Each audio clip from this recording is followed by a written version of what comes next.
नमस्कार दोस्तों। आज हम बात करेंगे मौनी अमावस्या के बारे में। इस दिन क्या करना चाहिए, किन चीजों से बचना चाहिए और मौनी अमावस्या की व्रत कथा भी सुनेंगे। हिंदू धर्म में मौनी अमावस्या का बहुत विशेष महत्व होता है क्योंकि ये माघ मास के कृष्ण पक्ष में पड़ती है। यही कारण है इसे माघी अमावस्या भी कहा जाता है। मौनी अमावस्या को सभी अमावस्या तिथियों में सर्वश्रेष्ठ माना जाता है और मौनी अमावस्या एक ऐसी अमावस्या है जिसमें मौन व्रत रखकर धर्म कर्म करने से पुण्य फल की प्राप्ति होती है। धार्मिक मान्यता है कि माघ अमावस्या के दिन जो गंगा स्नान करता है उसे पितरों के आशीर्वाद से भौतिक सुखों की प्राप्ति होने के बाद मोक्ष की प्राप्ति होती है। तो आइए जानते हैं इस दिन किन नियमों का पालन करना चाहिए और कौन सी ऐसी बातें हैं जिनका ध्यान रखना चाहिए कि वो ना हो। अमावस्या तिथि पितरों को समर्पित होती है, इसलिए अगर हम अमावस्या तिथि पर कोई भी गलती करते हैं तो हमारे पितरों की कृपा हमें प्राप्त नहीं होती है, उन्हें कष्ट होता है, जिससे हमारे जीवन की परेशानियां भी बढ़ जाती हैं। इसलिए बहुत आवश्यक होता है कि अमावस्या तिथि पर कुछ विशेष बातों का ध्यान रखा जाए। इस दिन सुबह जल्दी उठकर घर की साफ सफाई का विशेष महत्व है। विशेषतः घर की जो चौखट है उसकी साफ सफाई करना, उस पे जल का छिड़काव करना, क्योंकि कहा जाता है कि पितृ जो हैं किसी न किसी रूप में हमारे चौखट पर इस दिन जरूर आते हैं और साफ सफाई से नकारात्मकता भी दूर रहती है। इस दिन तीर्थ स्थलों पर स्नान करना या गंगा स्नान करने का विशेष महत्व है। अगर ये संभव ना हो पाए तो गंगा जल मिश्रित जल से उसमें कुछ काले तिल डालकर स्नान करें और मौन रहकर स्नान करें। उसके बाद जल में काला तिल मिलाकर सूर्य को अर्घ दें। इसके पश्चात मौन रहते हुए दान करें। इस दिन घर के मुख्य द्वार पर दीपक प्रज्वलित करने से सभी प्रकार की नकारात्मक ऊर्जा भी दूर होती है। आपके पितृ प्रसन्न होते हैं और आशीर्वाद देते हैं। घर के जो कुछ भी रुके हुए कार्य होते हैं वे पूर्ण होते हैं। इसलिए सुबह स्नान के बाद आप घर पर एक सरसों का तेल का दीपक प्रज्वलित कर सूर्य देव को जल अर्पित करने के बाद तुलसी में थोड़ा सा कच्चा दूध अवश्य अर्पित कीजिए। इसके बाद अपने घर के मंदिर में जो भी नित्य पूजा है वह करें। इस दिन पीपल की पूजा का विशेष महत्व होता है, तो घर के आसपास अगर पीपल का वृक्ष हो तो वहां जाकर जल में थोड़े से काले तिल मिलाकर पीपल की जड़ में अर्पित कीजिए। इसके बाद धूप दीप करके पीपल की पूजा कर लीजिए। संध्या काल में पीपल के पास दीप दान अवश्य करना चाहिए। कुछ लोग ये प्रश्न करते हैं कि कितना समय तक मौन रहना चाहिए। पूरे दिन मौन रहना संभव नहीं है क्योंकि रूटीन लाइफ भी है, तो इसलिए आप स्नान करेंगे मौन रहकर और मानसिक रूप से आप मंत्र जाप करिए। फिर आप पूजा कीजिए, दान कीजिए। दान आदि और पूजा पाठ के बाद आप चाहें तो बोल सकते हैं। इस दिन काले तिल का दान श्रेष्ठ माना गया है या गर्म वस्त्र दान करने को भी श्रेष्ठ माना गया है। आप चाहें तो अन्न धन का दान भी कर सकते हैं। इस दिन भूलकर भी सुहागन महिलाएं को बाल नहीं धोने चाहिए, क्योंकि धार्मिक मान्यताओं के अनुसार सुहागन महिलाएं अगर अमावस्या तिथि पर बाल धोती हैं या पूर्णिमा तिथि पर बाल धोती हैं तो इससे पति कष्टों में घिरे रहते हैं और दुर्भाग्य आता है घर में। इस दिन एक और बात का ध्यान रखना चाहिए कि आपके घर में किसी भी प्रकार के तामसिक चीजों का प्रयोग न हो। जैसे कि अगर आप नियमित तौर पर मांस मदिरा इत्यादि का सेवन करते हैं तो इस दिन भूल से भी ऐसा न कीजिएगा। घर में किसी प्रकार से लड़ाई झगड़ा न हो, इस बात का भी ध्यान रखिएगा। संध्या के समय अपने घर के मंदिर में शुद्ध घी का दीपक अवश्य प्रज्वलित करें। माँ लक्ष्मी की आराधना करें।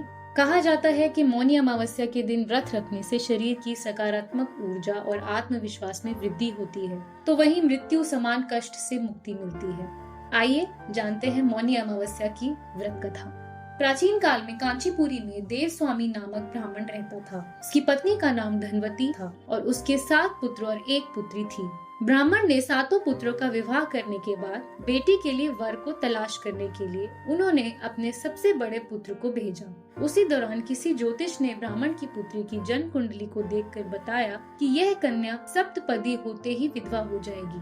तब उस ब्राह्मण ने ज्योतिष से पुत्री के इस वैधव्य दोष का निवारण पूछा। तब ज्योतिष ने बताया कि सिंहल द्वीप पर एक सोमा नामक धोबिन रहती है। अगर वह कन्या की शादी से पहले घर आकर उसको आशीर्वाद देती है तो यह दोष दूर हो जाएगा। इसलिए जैसे तैसे उसको प्रसन्न करो और गुणवती के विवाह से पहले उसे यहाँ बुला लो। ब्राह्मण ने अपने सबसे छोटे बेटे के साथ गुणवती को सिंहल द्वीप भेजा। तब देव स्वामी का पुत्र अपनी बहन को साथ लेकर सिंहल द्वीप जाने के लिए सागर तट पर गया, लेकिन सागर पार करने की चिंता में भाई बहन एक वृक्ष की छाया में बैठ गए।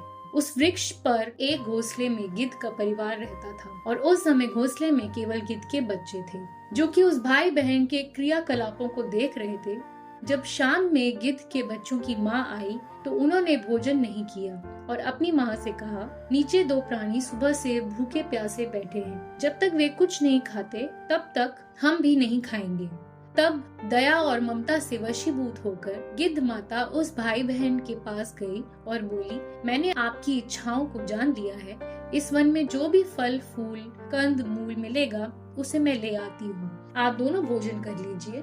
मैं सुबह आप दोनों को सागर पार करा के सिंहल द्वीप की सोमा धोबिन के पास पहुँचा दूंगी।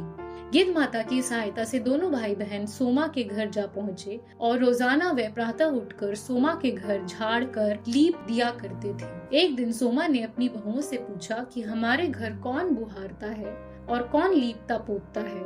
तब सभी बहुओं ने कहा कि हमारे अलावा और कौन बाहर से इस कार्य को करने आएगा, लेकिन सोमा को उनकी बातों पर विश्वास नहीं हुआ और इस रहस्य को जानने के लिए वह सारी रात्रि जागी और सब कुछ अपनी आंखों से प्रत्यक्ष देखकर समझ गई कि ये भाई बहन ने किया है। सोमा ने उन भाई बहन से बातचीत की और ये कार्य करने का कारण पूछा।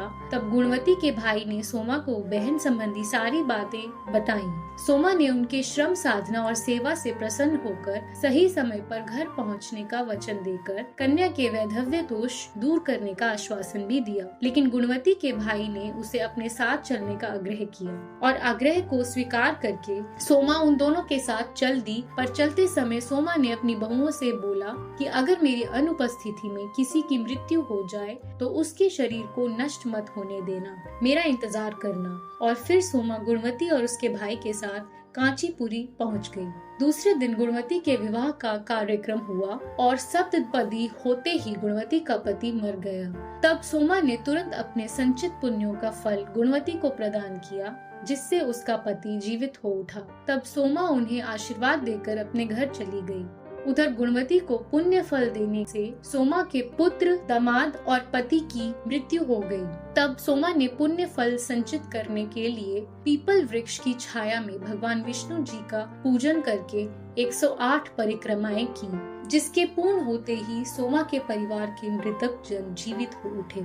मौनी अमावस्या व्रत कथा का लक्ष्य यही है कि निष्काम भाव से सेवा का फल सदैव मधुर होता है। धन्यवाद।